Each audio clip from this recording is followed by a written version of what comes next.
Welcome to the third part of this series where we are covering the WHOLENESS acronym. If you missed the previous video, you can find the link to it in the description below. Let's get to it! Today we will be talking about the O in wholeness, which stands for oxygen. Oxygen plays a huge role in your body. After only 4 minutes without oxygen, you begin to have permanent damage in the brain. Death occurs within 8 to 10 minutes without receiving oxygen. This gas is so vitally important to our bodies. But do you realize that you could be slowly killing yourself due to lack of oxygen? Let me explain. Most people have been taught in school about the respiratory system, which is the system that receives oxygen into the body, takes it into the bloodstream, and then releases carbon dioxide from the body. Oxygen is critical to our bodies, as it not only helps us grow and reproduce, but also is what turns food into energy. Without oxygen, our cells cannot break food down.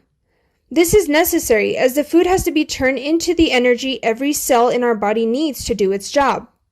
The thing is, there are so many components to this system that can hinder the amount of oxygen your body is receiving and will cause you to slowly show signs of oxygen deprivation and eventually bigger health concerns.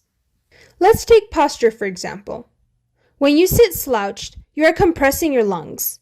This means that when you breathe slouched, even if you take a deep breath, you are not filling your lungs to their full capacity.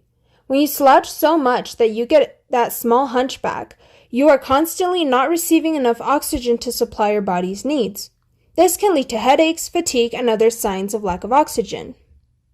And don't worry if you do have that small hunchback, as there are many stretches and braces that can help you get that straight posture again. Another thing to consider is the amount of oxygen you are receiving while you sleep. Many people sleep with their mouths open without realizing, but you can usually tell that you have been doing this if you wake up with a very dry mouth in the morning. This not only can cause more mouth and throat infections, but also reduces the amount of oxygen you receive.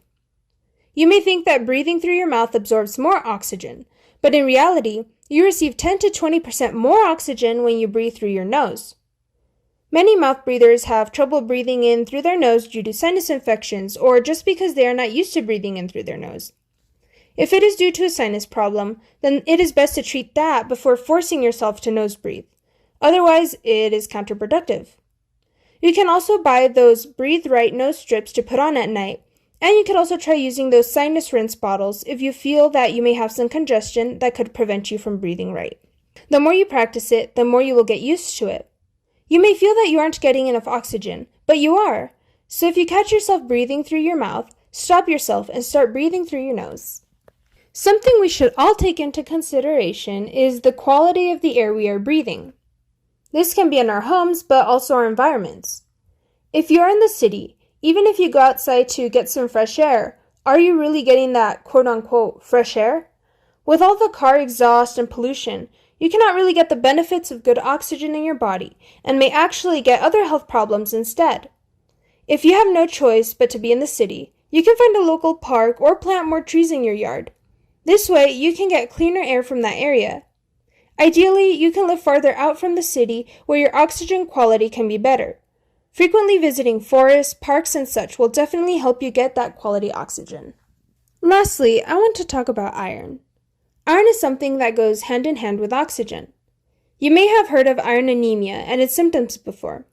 Some of these symptoms include fatigue, headaches, dizziness, constant thirst or dehydration, paleness of skin, and more.